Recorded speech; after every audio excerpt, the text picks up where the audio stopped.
In this election, people in Scotland are being asked a fundamental question. Who should decide our future?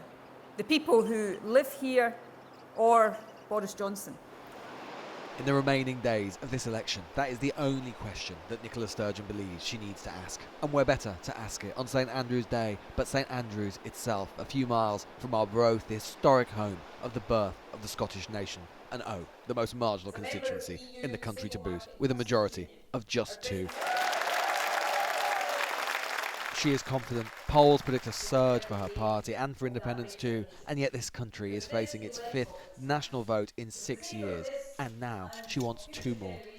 People just want just a period of stability. But they're not going to get that and that's what, because I do get the sense that people feel frustrated, they feel scunnered, they feel weary. I'm not sure if it's the case, especially in Scotland, but well, it's just because it's been going on for longer. You've had these constitutional questions. But I think people also understand that if Boris Johnson gets the majority, if Brexit proceeds, it's not the end of it. How are you feeling about the election?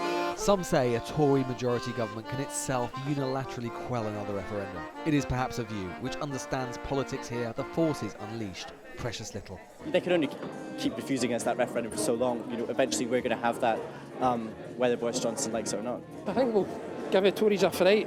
What's good enough? How many seats?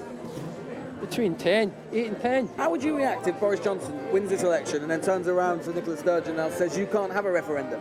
Well, Scotland should declare independence. They've got every right to do it. They've got every right to do it.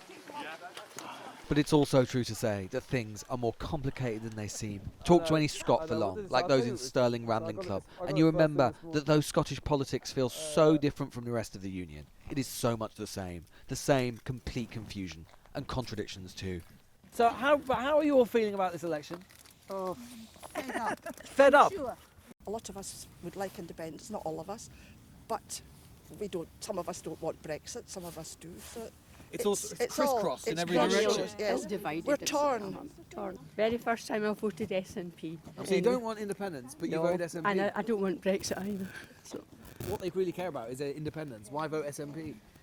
Well, to be honest with you, I'm not quite sure.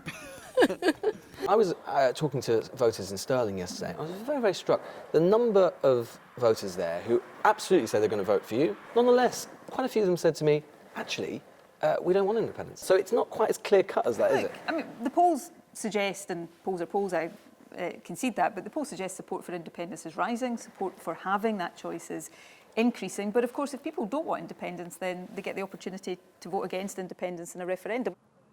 This election was called by a Prime Minister asking who governs. It might yield an answer for the UK, but with the result in Scotland likely so at variance with everywhere else, it is a question which will linger here and grow louder still. Lewis Goodall, Sky News in St Andrews and Stirling.